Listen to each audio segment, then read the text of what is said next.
It's time for a reality check. We're here to deconstruct health and fitness trends and provide tangible advice so you can become 1% better with each choice starting today. Welcome back to Reality Check. We are your hosts, Jess and Jill, and we're back today for part 2 of controversial Q&A. I think these are great, thought-provoking questions, and I think that so often people assume I know my answers based on things that I share on social media and the profession that I'm in. And Jess and I just love to share nuance. And it's funny, I feel like when Jess and I answer questions like this, we start at a different part and then we end in the same place. Yeah, full circle. We're like, but this is my thought process. And we give our caveats and we're like, well, yeah, duh, that's the same thing. So we want to keep this going. And I think this next question is a perfect one to dive back into, but the question is kind of two-part. So are coaches too quick to blame hormones, and is essentially the term or phrase hormone balance one of the most overused and least understood phrases in women's health? Jessica? Yes.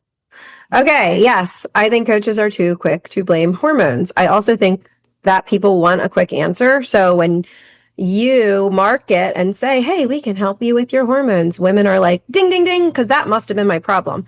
Meanwhile, there probably is a problem with your hormones because of crappy lifestyle choices for years on end. Okay. So yes, is it your hormones? Probably.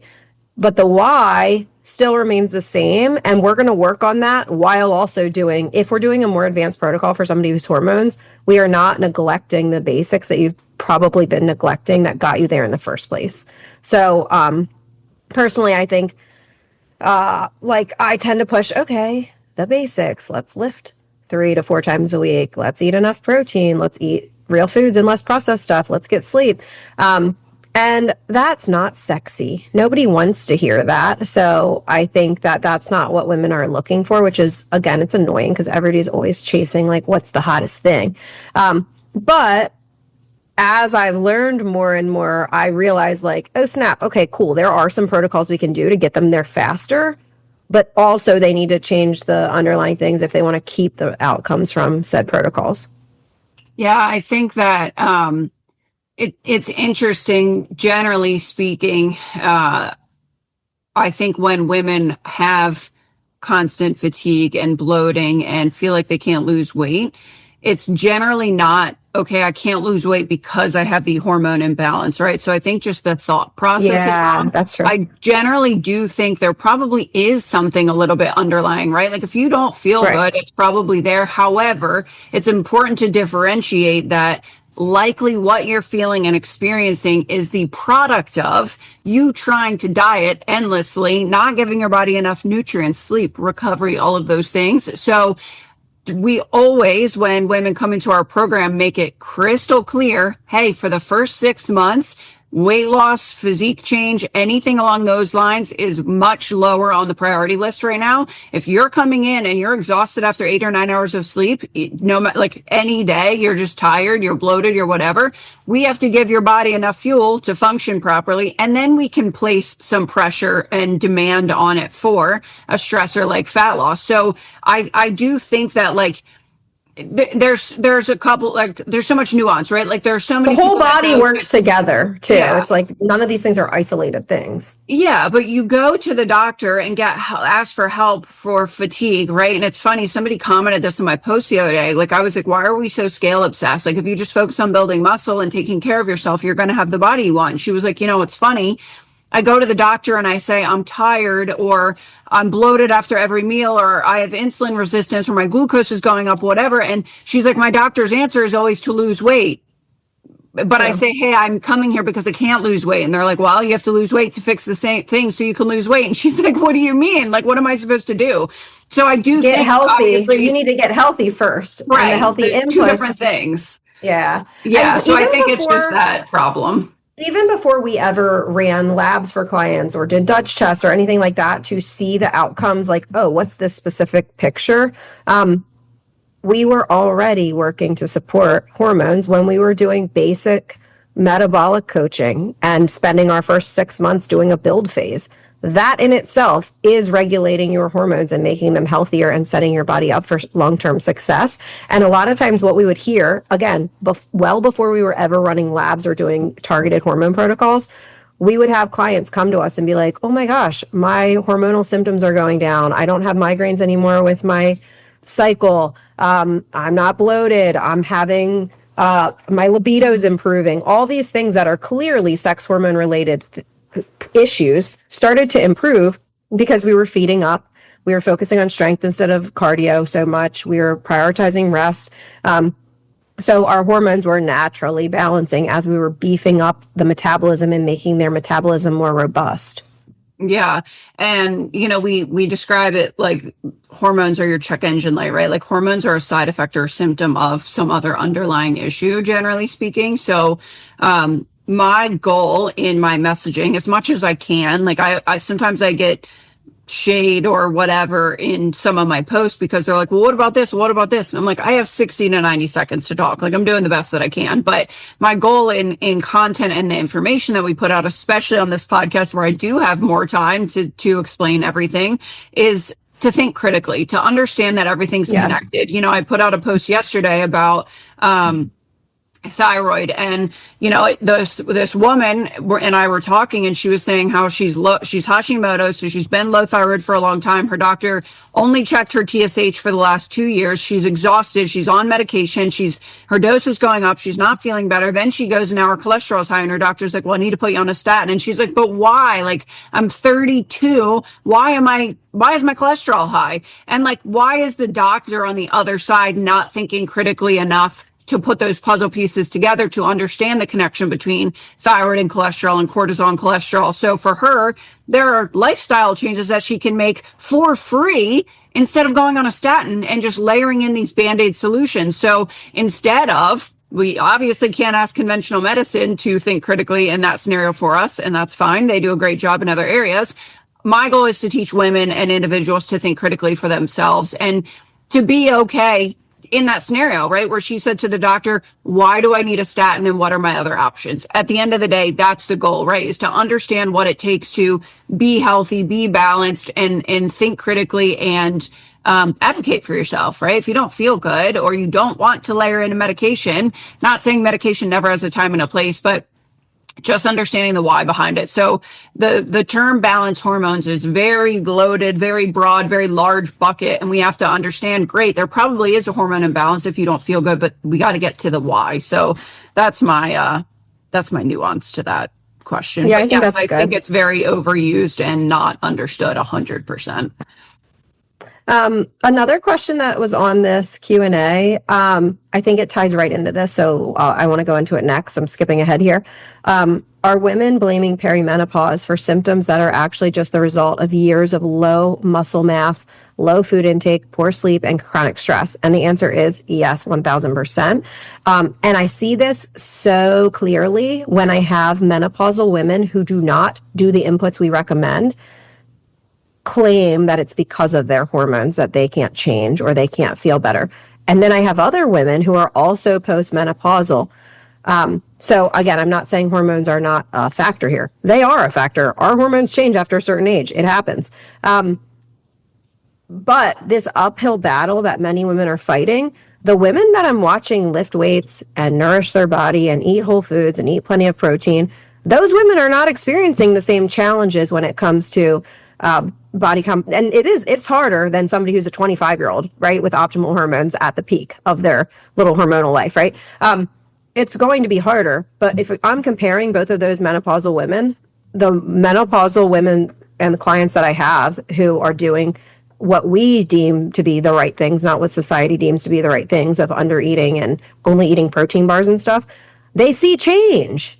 And it's just like, it's very evident that, hey, it's not your age because these other people are your same age going through the same period of life and they're seeing change, but their inputs are vastly different than yours. Yeah, it's funny. I'll put out a piece of content of how simple health can be, right? Like I will say, okay, you don't need a vibration plate. Go for another 10-minute walk outside in the sunshine and move your body, right? Like I'll talk about these healthy, simple swaps, and it never fails that I get a comment that's like, just wait until you're 50. Perimenopause. And I'm like, no, actually, these things just matter that much more, right? Like you just still need to do all of the basic things. And with perimenopause clients, the most common denominator 100% of the time is chronic undereating. They're not giving their body and enough lacking muscle and fuel. Yeah. Lacking muscle mass in an effort to constantly chase being smaller. So over exercising in the wrong things, and not building up that resilience with your muscle. Yeah, like the perimenopause population is always in that thought process of I'm doing everything right and nothing is working, but that population they're not doing the right things. Is doing a lot of things, but they're not doing the air quotes right things. Like doing a lot doesn't mean you're doing the right thing. Just because you're working hard and it feels hard doesn't mean that it's the doesn't mean it's effective. Yeah. Another thing I hear a lot that goes with this is like, oh my gosh, well, when I'm 45, it just a switch turned. And now that I'm this age, downhill. Now my metabolism sucks. Now this, now that. And it's like, that didn't happen overnight because you turned 45. That happened because years and years and years of you doing the wrong things. Now it's showing up because your body is finally throwing red flags. So again, it's not like, oh, it'll cut. I mean, yeah, I guess it will catch up to you, but it was the years of not prioritizing your health whatsoever. And now that you are trying to lose weight and you don't lose weight at the drop of a dime, instantly you're like, oh, it's my age. No, I could have called this 10 years ago watching these behavioral inputs. Unfortunately, right now, I think we talked about this a little in our last episode, but I fear that for our generation, 10 years from now, I'm watching these inputs. I'm watching everybody be on GLP-1s, but not lift weights, not eat, not nourish their bodies. They're withering away and they don't know when to stop. In 10 years, their metabolisms are going to suck. They're going to gain back more than what they had before. They're going to have osteoporosis, unfortunately. They're probably going to have menopausal symptoms way too early in life, but it's because of the stuff it's these inputs that are happening right now that are creating that outcome in the future, because we're not looking at how is the body actually adapting with time. We're just looking at the short-term scale win.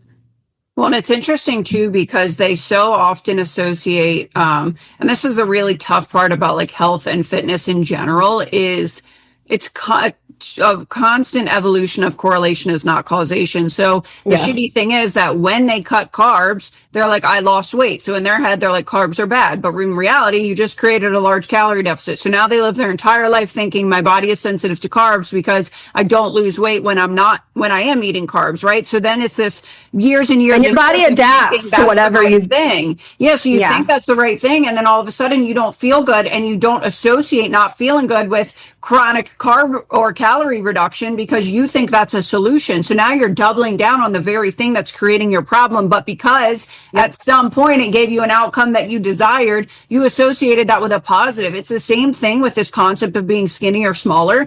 Women are terrified to see the scale go up, but it's because at some point they were a smaller version of themselves and they think that was their peak. And I'm like, hi, you could gain 10 pounds of muscle and have a way fucking hotter and stronger and healthier body, but you are so terrified that you self-sabotage the day as soon as the scale crosses 140. Yeah, you're like, no, I'm supposed to be 135. Why am I 140 now? And it's like your healthiest weight might be 145, 150, right? Yeah. But you're limiting yourself based on this one thing, and that's it. And also, if you add muscle, you can be leaner at a heavier weight, but we just associate that's small what we're saying. Yeah. Oh man, a whole other thing. So I think in this functional world, there are like new shiny objects, right? Constantly that people are falling into these traps. I think that functional labs are amazing, but I am so fascinated at the way that women ask questions. So someone was in my DMs recently and was comparing me to function, like what we do to function. I'm trying to decide between you and function health. And I was like, that's like comparing an apple to a fucking steak dinner. That doesn't make any sense. Like function health is just labs, just information. What the fuck are you going to do with that information? If you're right, the coaching, cool. The coaching and the behavior change week over week is our value add. Like our biggest value is you actually checking in with your coach and then us coming up with a plan that fits your life this week. And directing you to the one or two most important things for you. Because for somebody, I had a conversation this morning with a client. It's a win for her to not track and to enjoy family vacation and live her life and learn that she does not need to be obsessed with this thing, right? For somebody else, it's like, please track your proteins because we need to see what your baseline even is, right? For somebody, tracking might be healthy. For somebody, not tracking might be healthy. For somebody, getting off the couch to move, they need to move more. For somebody else, it's you need to recover. You're working out too much, right? Every single person is so unique. Just being spit out a plan is great if you are somebody who knows how to implement it perfectly. But if you knew that, you wouldn't be in this situation to begin with, most likely, right? I also think that and I talk about this a lot, but functional medicine and naturopaths sell this like pipe dream, right, of fixing everything. And they talk about balancing hormones, but we work with a very large majority of women that have worked with a previous provider in those areas, and they have a cabinet full of supplements that are 50 to 80% gone. Didn't even finish through. They got it one protocol that they were instructed to follow through, and no adaptation along the way of the protocol. It's just black and white. This is what it is. Follow it and move on. And then people say functional doesn't work, or I'd already tried that supplement. I didn't feel better. And then when I dig into what these protocols entailed, it's this girl's like, well, he said carbs were bad, so I'm keto. And I'm like, fabulous. Keto with Hashimoto's, you're on the fast track to failure. Like, and she just paid thousands of dollars for supplements and a couple of appointments. A really good supplement. I had a client who's like, no, I already work with somebody. They're taking care of my gut health. I already did GI map, this and that. And I'm like, okay, send me what supplements, like, what is their plan? It was literally only a supplement plan. And when I was looking at her food log, she was having wine every single night. They didn't talk to her about nutrition at all. She was eating like 1,400 calories a day with very little micronutrients in the diet. Okay, what are these supplements doing if we're not renourishing and repopulating with good stuff? Well, their dietary recommendations are avoid gluten, avoid dairy, avoid processed foods. But it doesn't say like what to eat. But you're still eating 1,200 calories. Now you're getting no nutrition at all. Which is also important. Yeah. Oh, man. So it's tough. I also think there's like a disconnect. This is a tangent. There's a disconnect with a lot of functional providers, holistic providers, registered dietitians, where there's this immediate assumption that tracking calories equals unhealthy obsessive. Whereas so often we are using tracking calories as a means to unwind that relationship so that women realize, hey, we can eat more and more and more and more. And then they're appalled that they're eating 21, 22, 2,300 calories when they had been restricting for years and years at lower, until eventually we wean off of tracking. But we're actually using that as a tool to show them, hey, when we build muscle and we add food, you feel better, your energy's higher. We're showing them these markers of their own ratings that, oh, my gut is better, my sleep is better, my strength is higher, all these things feel better. Wait, my inches aren't going up? This is crazy. And they start to actually have a healthier relationship with food. Again, this is context dependent for every single person. I have some people who have been tracking forever, every single gram they weigh. I think that's unhealthy behavior that eventually we're going to learn how to unwind, right? So it is so context dependent, but I think if somebody's just dismissing an entire, like, how many calories you intake matters. Like, it does matter for health, for hormone health, for physique. Even if you don't have physique goals, it is good information. If we're looking at a whole puzzle piece, people are ignoring an entire piece of the puzzle because they have seen some cases where it is manipulated in an unhealthy way. That doesn't mean the tool itself is unhealthy.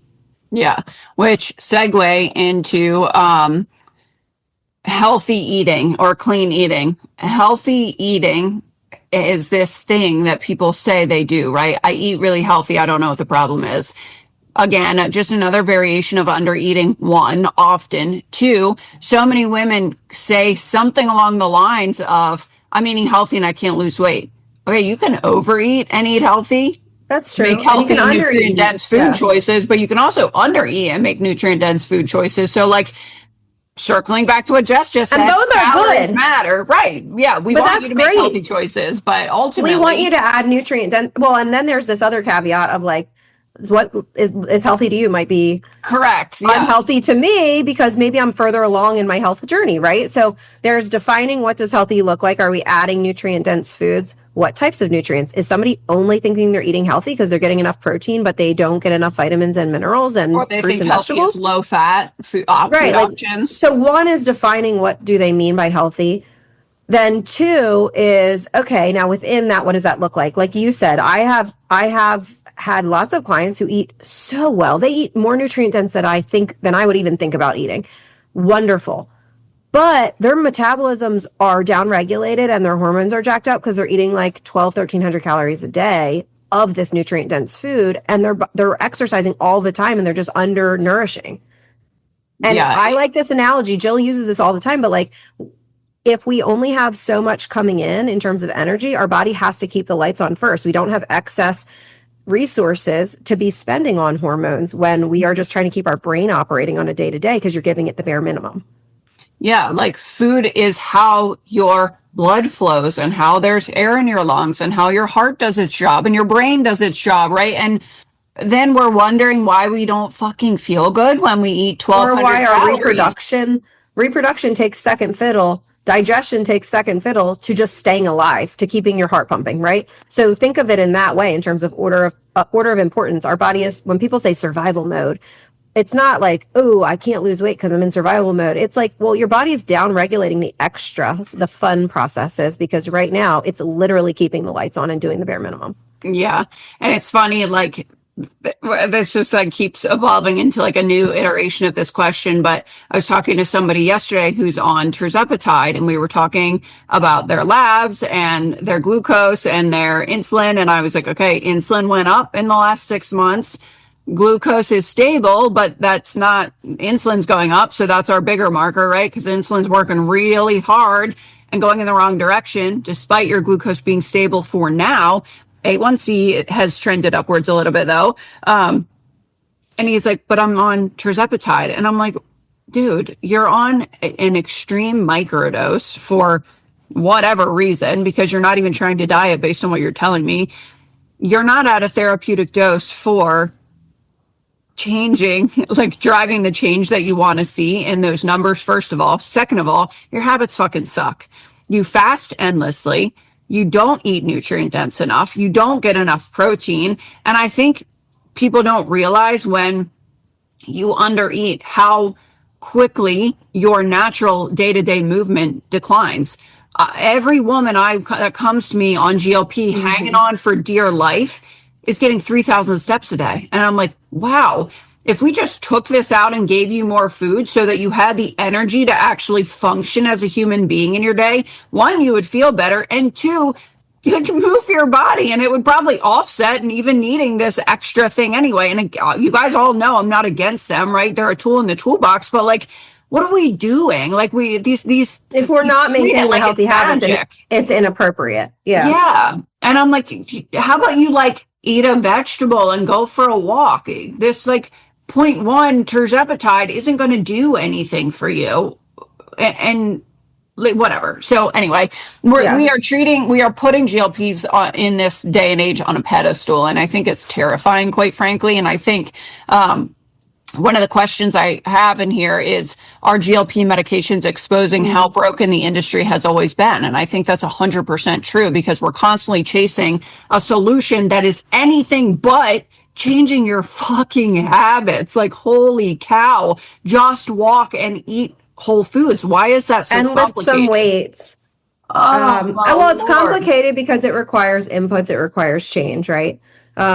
So it's not complicated, but it's not easy, right? But they make it harder on themselves. So they're taking this thing, thinking it's a win because they see the scale go down while not actually becoming healthier, which is the same thing as when people were taking that medication, I forget what it's called, that made you like have diarrhea after every high fat food. Okay, well now I don't eat high fat foods anymore and I lose weight. Okay, now we're doing intermittent fasting. Well, I'm skipping a meal every day. Now I lose weight. It's like whatever the quickest fix solution is to see the scale go down is what people are pursuing. They're not pursuing actual health.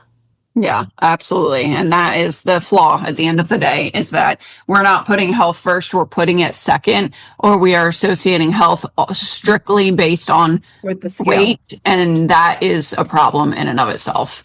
Yeah. Okay. If a woman never becomes lean, can she still become healthy? There are follow-ups on this I need to process. Let's say, how much body fat is genuinely preventing health? How much is preventing aesthetic satisfaction? Okay, I feel like I'm very passionate about this topic.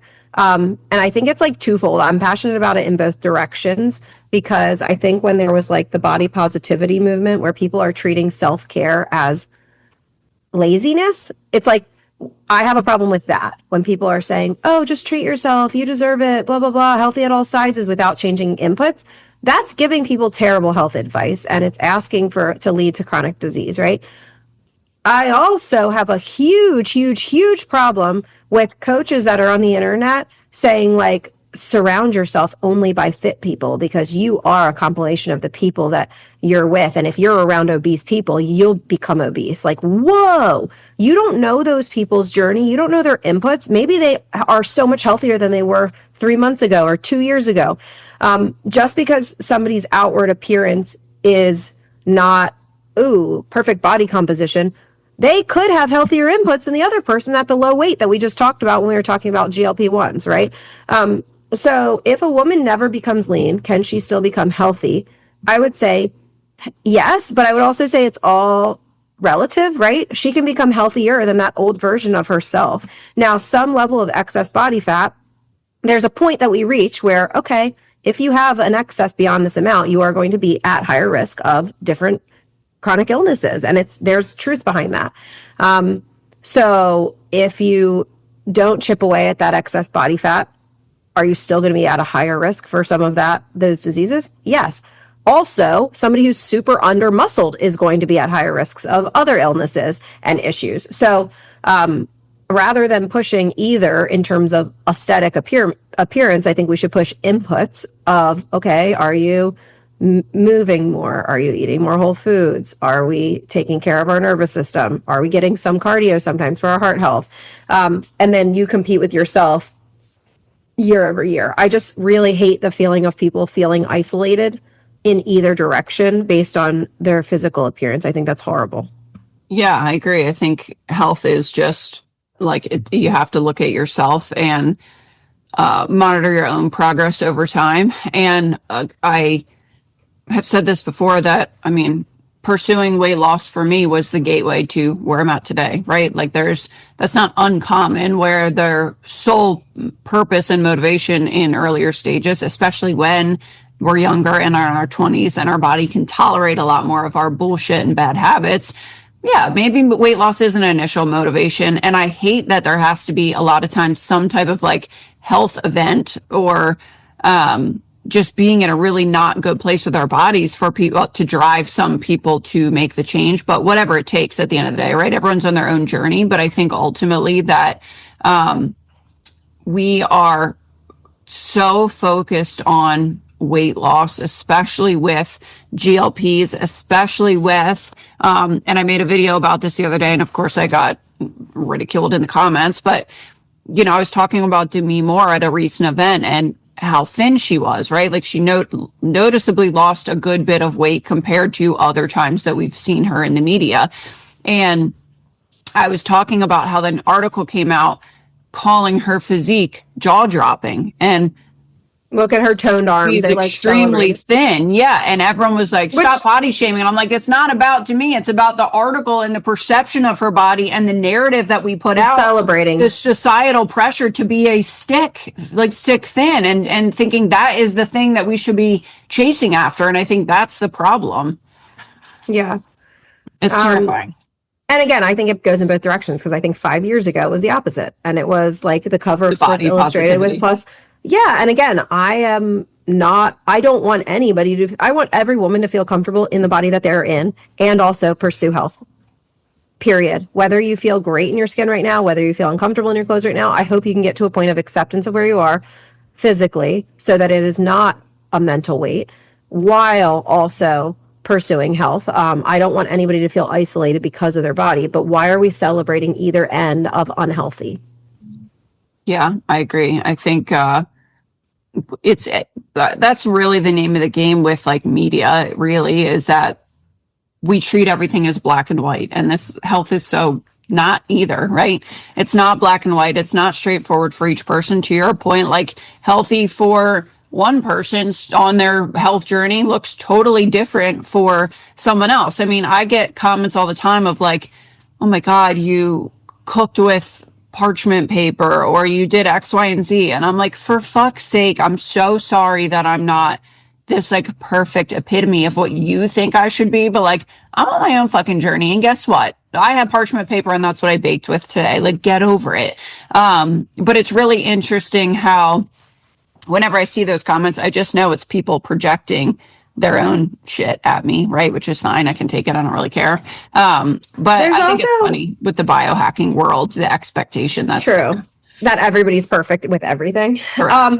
There's also, like, we talk about, I forget what you call it, but it's like a triangle of you can't reach any of these destinations fully at the same time if you're pursuing health, aesthetics, or performance. All of those things, like, there's some level of middle ground. That's why I'm saying visualize this like a triangle. There's some level of middle ground where I can have a little bit of each, but I cannot optimize one without sacrificing and moving a little bit further away from the other two. So if you think about this in real terms, like if somebody is prioritizing performance goals, a baseball pitcher, okay, all they're doing is trying to be the best at their sport. Eventually they need Tommy John, is it whatever that, is it elbow thing or something that they get? Yeah. But it's like they're driving home that one movement over and over and over and over, right? Okay. So they're sacrificing health for that performance goal. Bodybuilders are sacrificing health and a little bit of performance for that aesthetic goal, right? A lot of times bodybuilders are not prioritizing mobility. They're prioritizing how much stimulus can I put on that one muscle. I'm just going to do leg extensions because that's going to get because I need my quads to be bigger aesthetically versus prioritizing a full range of motion squat, right? Okay, I'm sacrificing a little bit of performance to get this aesthetic. I'm also sacrificing health 3 days before that show when I'm depleting myself of, weeks before the show, depleting myself of food, downregulating my hormones by literally starving myself to become my leanest. Then I'm dehydrated when I'm on stage and people are talking about my body and celebrating it. So now there's this mental health component on top, right? Mm-hmm. I am that person is now sacrificing health and performance to be the best aesthetically, right? I'm saying this to say the healthiest is probably some combination of all three.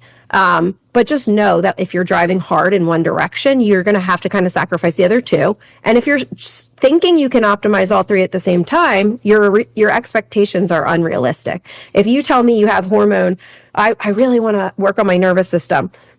I'm going to go sign up for this CrossFit competition. I'm going to be like, okay, well, you're driving in two different directions, right? That's not the same goal. We have to prioritize. Yeah, it is. I don't really know what unwinds this in this version of client that we work with. I know they eventually trust the process and they see it and put the puzzle pieces together, but we've got this more mentality, and especially for I think the millennial population, rest and recovery are perceived as like a setback or a bad or thing. like a waste of time. Yeah. I used to think that breath work or yoga I always thought that was a waste of time because it's not going to change my aesthetics. Meanwhile, that probably would have been great for my aesthetics because my nervous system would have supported me better. Yeah, it's interesting, right? Like it's not always this one-to-one correlation for things. I was talking about this with somebody recently who's super works out too much and we're working on cutting back. And she's like, I don't understand. My GI map wasn't that bad. How am I this symptomatic? And I'm like, hey, you get 16,000 steps a day. You work out 10 plus times a week. That is and you don't eat enough. That's a major stressor on your body. So if you're doing that and not getting enough recovery, not getting enough sleep for your body to repair and do its job, something small on a GI map could lead you to be quite symptomatic in the grand scheme of things. So I think it's important to understand those inputs and understand the immense value in rest and recovery. So the conversation that I think is really important to have with this high achiever is that rest and recovery are critical, non-negotiable piece of you driving physique change, but also for the sake of your health. And it's some people feel guilty when they rest because they don't know if their other part of their routine is optimized. And that's why I love data. It's the same with the scale, right? You're afraid of the scale to go up, but when we take clients in and we guide them through a muscle building phase, a reverse diet, a healing, whatever you want to call it, we're walking them through with very data driven decisions. So we're looking at inches, we're looking at pictures, we're looking at biofeedback. Imagine seeing the scale creep up a tiny bit, right, within a couple pounds, but all your inches staying the same or going down. But you feel better, you sleep better, you have more libido, you're eating more food, all of these things. Great. All of a sudden, you've now disassociated the scale going down with the only win, right? But you have to have that data and that logic to support those changes, to remove the emotion out of it, especially honestly for women. Women are much more emotional in general than men, not to mention when it comes to their body and the scale and those types of things. They're very emotion driven decisions that are often made that actually end up self-sabotaging, right? So just understanding those parts and the role that they take and how important they all are can make muscle building and recovery and all of those things so much easier for you to execute. And then in turn, you'll evolve and really value those parts of the process because you actually feel it yourself. So I think, anyway, that wasn't even a question. It was just, I think I just context. I highlighted another question that's further down on our list because I think that flows into another good one. And we've I think we might have had a whole episode on this before. Both of us use this tool, but giving it as advice right off the bat is not helpful. Is intuitive eating irresponsible advice for women who have spent 20 years dieting, binging, or ignoring their hunger cues? Is intuitive eating irresponsible advice for women who have spent 20 years dieting, binging, or ignoring hunger cues? Yes. And again, I say yes in the context of without coaching or without an expert in behavior change helping and holding their hand, without someone educating them on what does healthy, balanced eating look like. So a lot of times I think it's coming from a beautiful place of somebody who has been healed in their process of obsessive eating or binging or ignoring hunger cues, right? So the people who are pushing this, I think, have the best of intentions. And also, some of them may also be coaches or therapists and be able to have the tools to walk somebody through how to do it properly.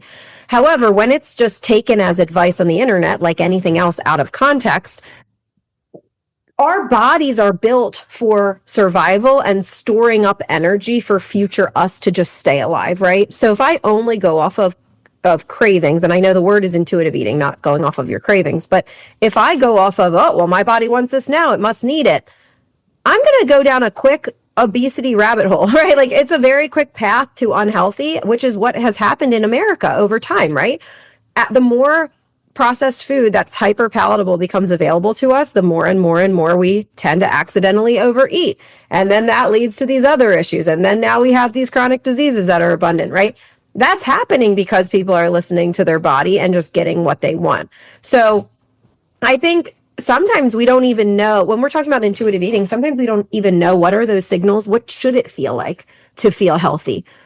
What does being nourished feel like? For somebody who's been under eating or dieting for a really long time, they may, for a lot of times we'll suggest, okay, we're going to start by targeting somewhere between 1850 and 2000 calories. For somebody who has been chronically dieting, lower than that.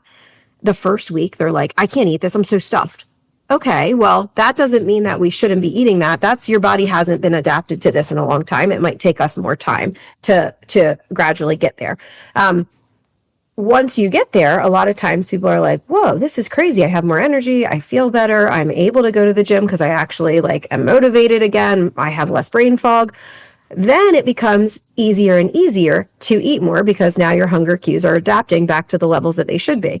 Our hormones that tell our brains that we're hungry are adapting back to the levels that they should be. So a lot of times I think to get to the place of intuitive eating, you need to learn what proper nourishment looks and feels like on your body.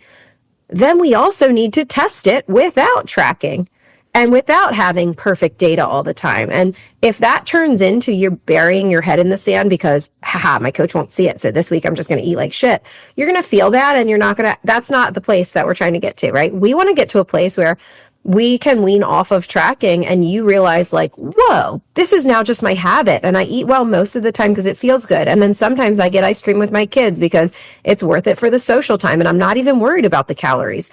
How cool is that? That's my vision of intuitive eating. That's what that looks like. But there has to be education along the way, or else it's going to turn into a disaster of just like YOLO. Yeah. Yeah.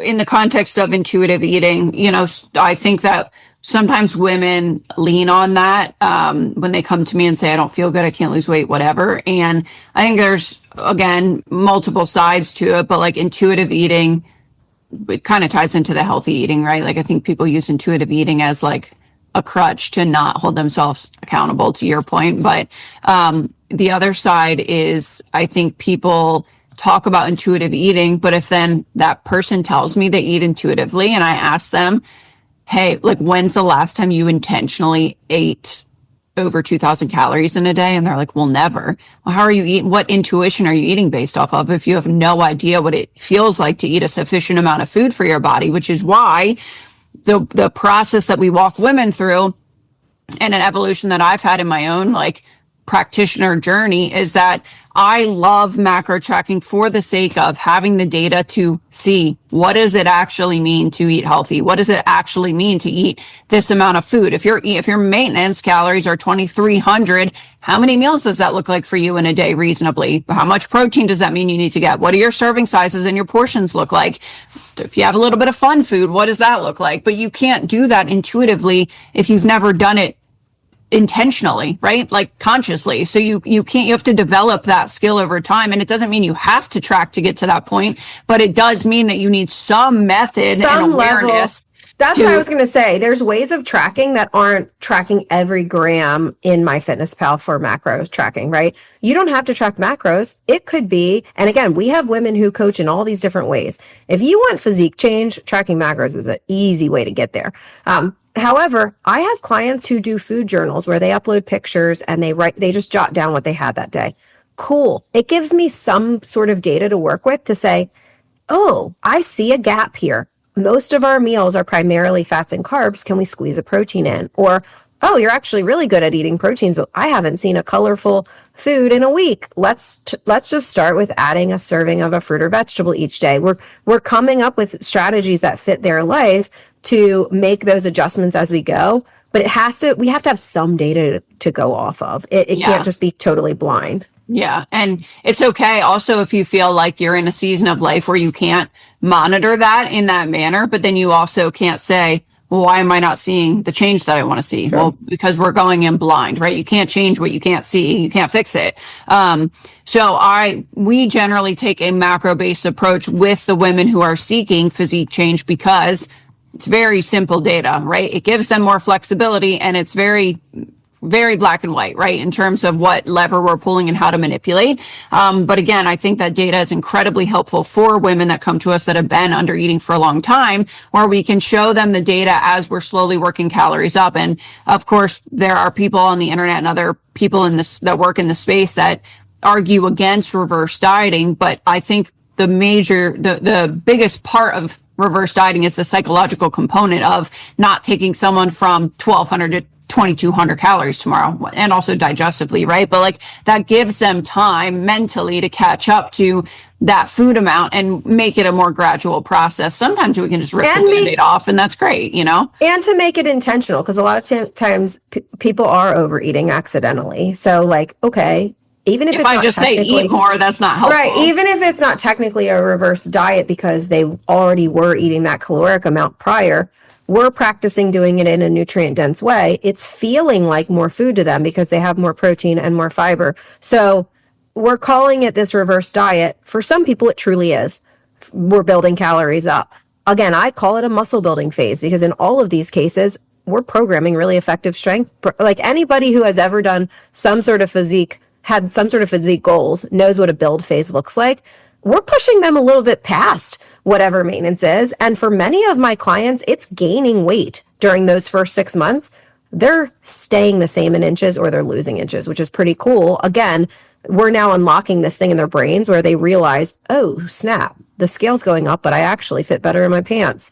I don't need to be scared of the scale anymore, right? So like there's a psychological component, but also we're setting up your metabolism by adding muscle mass if you're doing this properly. We're not only manipulating calories, we're manipulating the quality of calories, we're manipulating muscle, we're manipulating recovery. All of these things work together.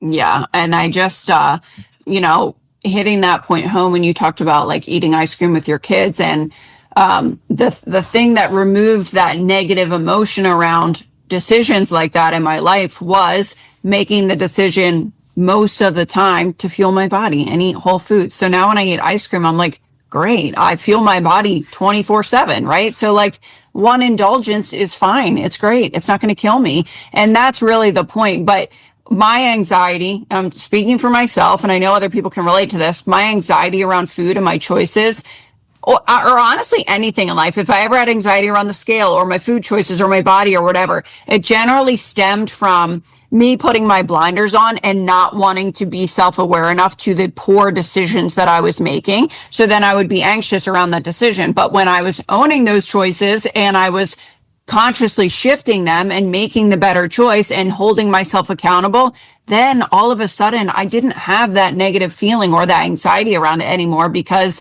I was making logical decisions, not emotional, right? I wasn't like, oh, fuck, the scale went up 3 pounds. So like I need to starve myself for the next 4 days, whatever it was, right? That awareness is really, really helpful, which is another reason I do love tracking your food or monitoring your intake in some fashion, at least in the early stages, because again, we talked earlier, what does eating healthy actually mean to you? Sometimes that people are like, think that's fasting or think that's just gluten-free or whatever. Yeah. Can I that define awareness. it? Yeah. Okay, so I also want to define it in the opposite way. If you're somebody who does not want to do tracking, here's personally how I think I became a lot healthier overall without tracking anything. And I had tracked in the past lots of years. I had tracked way too low of calories because that's what whatever app I was using told me I should be eating, right? Based on my height and my weight. So I had all this experience tracking. The time that I saw the biggest benefit in my health, I made an intentional choice to eat more like perhaps a dietitian might suggest, which is a good one anyway.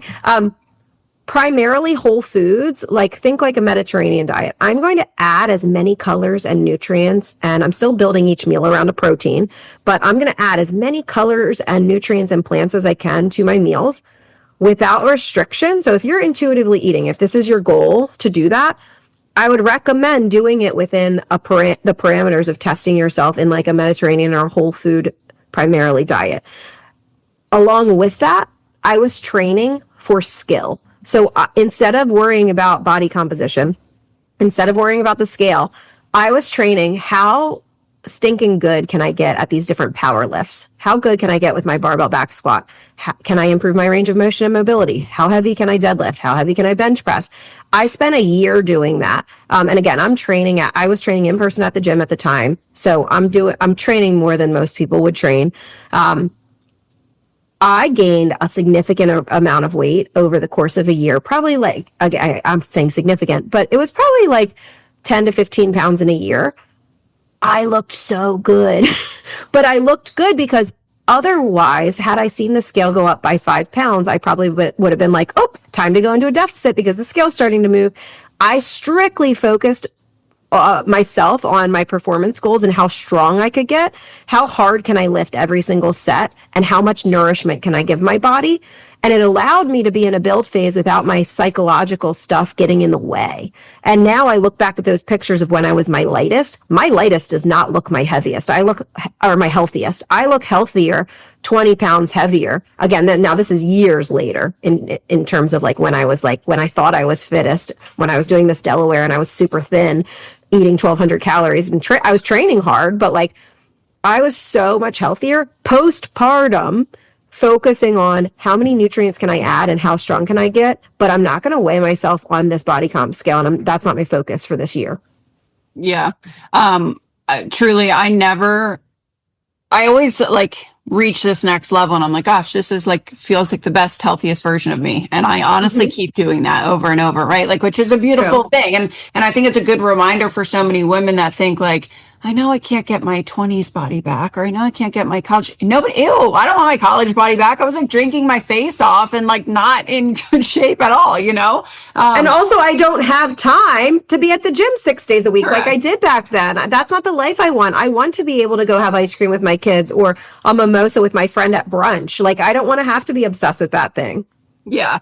But I think that knowing like where we're at now in that progression, it's working out. I've kind of shared with you recently, like I've moved working out up higher in my priority list in this season of my life. I just kind of want to give myself that challenge after navigating all these health issues and setbacks and hormones and whatever, that I'm like, this is my time to shine. I don't have any excuses. And I want to just see what I'm capable of in a year. So this is my full muscle building year. I'm eating tons of food and strictly focusing on building muscle back that I think I lost after some time off from lifting. But every time I feel my best and my most confident, it is when I am in a place of not tracking my food, eating as many whole foods as possible, and focused on sleep, lifting consistently, and sunshine. Like that's it. It's really that simple.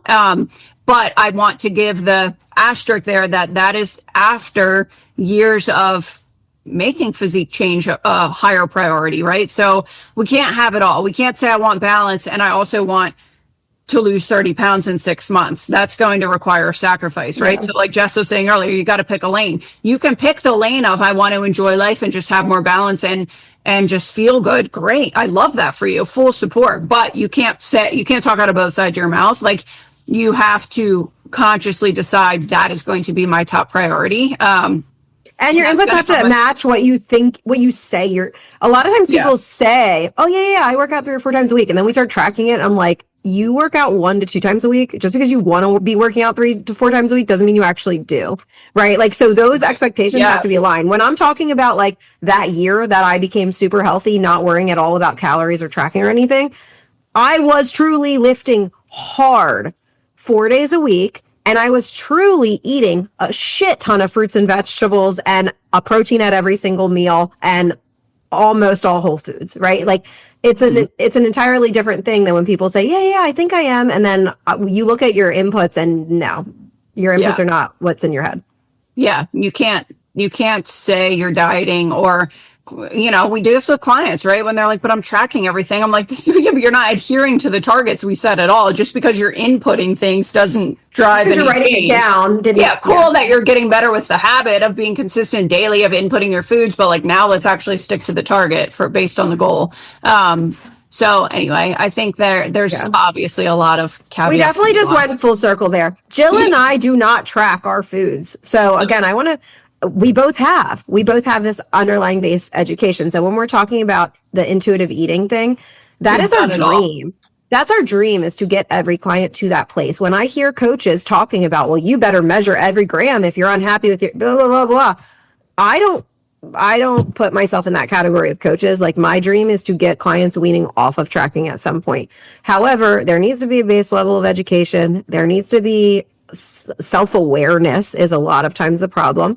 And tracking can be a tool, whether that tracking is food journaling, whether it is tracking every gram in MyFitnessPal, whether it is habit tracking. There needs to be some sort of behavior shift in some fashion. Yeah, like there needs to be some sort of data if you want to make change, and also if you want to be educated in the right way, because there's lots of shitty advice out there and people think they're eating healthy and they're just not.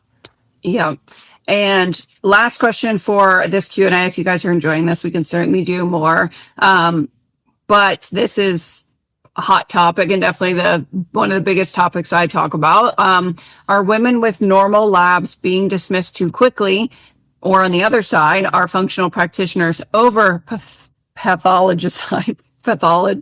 making more pathology out of these humans, right? So like over pathology. What a question. Over pathology. Who wrote this? Let's look it up. I'm gonna actually look up how to pronounce this. Are women with normal labs being dismissed too quickly, or are functional practitioners making too big of a deal of a normal human variation? Over pathologies.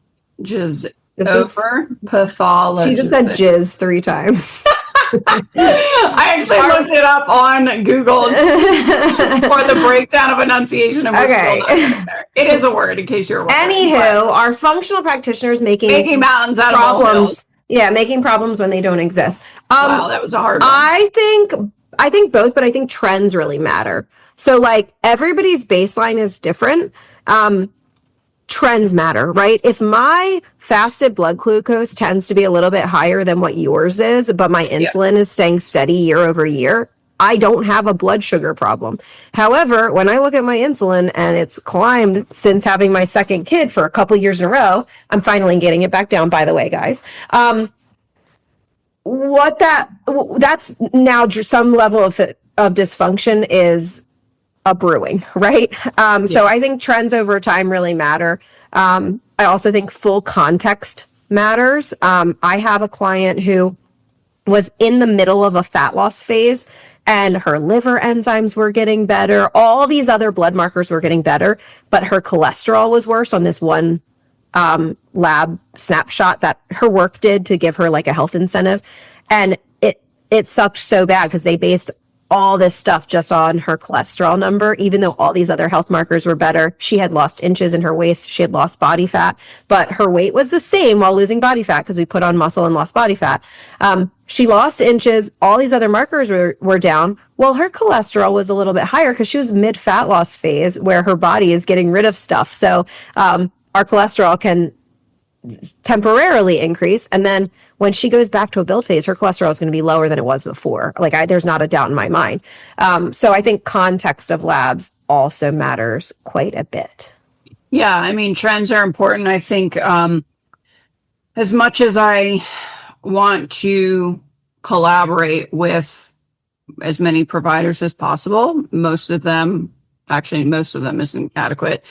A lot of them are not willing to or are not willing to expand their horizons. We had a client recently who her doctor looked at the Dutch test and was like, that's not accurate. Like that test doesn't work. And I'm like, what a blanket statement to dismiss this client. When it gave us really great context. But and I've experienced firsthand what it's like to be dismissed or labs to be called normal when I did have an underlying problem and then ultimately developed Hashimoto's. But I say this a lot that we can't ask conventional medicine a question that system wasn't designed to answer, and they are to detect disease and not optimize our health and our function, unfortunately. So I think that there is a real problem of what we call normal. And I don't think we have a healthcare system. I think we have a sick care system. And that is a huge problem, which is why we do the work that we do to help educate people to be more proactive in their health. However, on the functional side, I won't try to say that word again, because obviously that's not in my repertoire, but I do think that a less skilled practitioner looks at lab markers and immediately treats it without looking at the individual in front of them, right? So I'm not going to address someone's thyroid or something that is coming out, maybe inflammation, right? So many people are like, what supplement for inflammation? I'm like, sleep and food. Like, what do you mean? So I think looking again to Jess's point at trends, I'm not going to react immediately at one like red flag that I see, but also looking at the human, what are their habits? What does their lifestyle look like? That's still where we're going to start always. And I do think that functional is so quick to layer in a supplement for every problem. And that's just another version of conventional where we're layering in a medication for this problem and a medication for this side effect of that medication. And we're not getting anywhere. Like that's not actual healing or health. And so I think both things are very true. So I think a good practitioner actually looks at all of those other factors like nutrition and movement and stress and sleep. And stress, yeah. I was really proud of us, proud of our team. The other day I reached out to Jill to review a protocol. Another woman on our team wrote the protocol, and she's excellent at what she does. But I wanted Jill to review it because of this client's medical history, just to be like, hey, did we cover every single base here? And I was surprised based on the lady's her GI map, that there was so few probiotics in her repair phase. It was more like gut permeability type supplements. And when Jill looked at, because I was like, hey, are we good here? Like, are we covering ABC? Jill looked at it and said, oh yeah, our coach, Talia, who's amazing, put this in here specifically because resistant starches help increase this particular bacteria, and fermented foods help with this particular bacteria, and she really needs to reduce stress. And she pulled the protocol up in front of me and said, that's all in the protocol, right? It's not supplements, but that is specifically for these couple things. So make sure you emphasize the importance of these dietary recommendations along with the supplements. Like the dietary recommendations aren't secondary, it's part of the protocol. A lot of times we'll do that with people who have thyroid conversion issues. We'll have them add 2 Brazil nuts a day. Okay, there's a reason for that with the selenium amount in it. It's not just a willy-nilly suggestion, right? So the food can be part of the medicine. Yeah, truly. And less is more generally in those protocols. I mean, you really do have to simplify. And when you apply pressure is also important. You know, people take random probiotics all the time, and that can honestly make a lot of cases worse, a lot of symptoms worse. So just a good practitioner is not going to be 100% supplement driven. And if it's all supplement and labs, I think that's a red flag. So if you're ever looking for a functional practitioner, I think it's really important to ask the frequency of your touch points. I think it's important to ask what the approach and belief is around nutrition and movement and what a protocol looks like. And is this protocol given to everybody that you see, or is this individual to me? And no shade, because there are a lot of protocols that have foundational parts of it that can be applied in a lot of cases, right? But I think it's really important to get to know the human. And, it makes me sad. I talked to a woman recently who's like, oh, I just signed up for this detox protocol. I'm like, great. What does it entail? And she's telling me, and I'm like, cool. So is this like 28 days or how long is it? And she was like 6 months. I was like, 6 fucking months of detox? What are you doing? Like, how are people selling these things? So it makes me sad, because looking at the model from my perspective, it's very supplement driven. So they have to reorder supplements. It's very expensive up front. And she's paying more for this detox of just supplements and a couple of touch points than you pay in our program for all of the customization that we do. And it really makes me scratch my head sometimes, quite frankly. Well, and I think people look at it and they compare it to just a functional protocol. Yeah. And it's like, no, like we do full on one-on-one fitness coaching. I individually write every single client's programming. We're checking in, we're managing not just their macros, but all of their nutrition and also their stress inputs and behavior change stuff. It's very different. Also, with saying that, we use supplementation for a lot of stuff. So again, it's not an anti-supplement thing, but I have had clients who it's like almost once they switch to doing a targeted protocol, they think that, oh, sweet, I have the solution now. I have this piece of paper and it's got my supplements. So then their behaviors start to fall on the back burner. And those are kind of tough conversations, because it's like, hey, like, that's still the stuff that's going to maintain your healthy lifestyle. And if we drop off on that stuff, this is not going to work. Like, I still want you to look at supplements as the bonus, the cherry on top, it's not the solution in itself. Yeah. We had a client recently who was about to get started, and she was like, oh shoot, I can't do my Dutch until next month. Should I delay my start date? And I'm like, oh my God, no, like the Dutch is not, that's low man on the totem pole and everything. The protocol is not the I'm like, no, we got a lot out of this. Yeah, we got a lot of work to do on the front end. So anyway, I think that to very obviously long-winded answer of yes, I think we are heavily dismissing women with air quote normal labs in conventional medicine. And again, we have to stop asking that question. Got to stop asking the plumber to paint your house, right? It's just not what it's there for. Now I think conventional needs to take some ownership in outsourcing where they are lacking in that knowledge, but that's a whole other conversation. And then on the functional side, we need to look at the person and make sure that we're not addressing something or supplementing something where the person just needs to like sleep more and eat a couple more veggies a day. That will solve most of their problems. So, hopefully that was helpful for you guys. Again, I think these questions are always really good to give this nuance to, because people are out here on TikTok land just spitting all kinds of crazy nonsense. And we like to bring some sense back into this chaos of social media. So we hope that was helpful for you guys, and we will see you next time.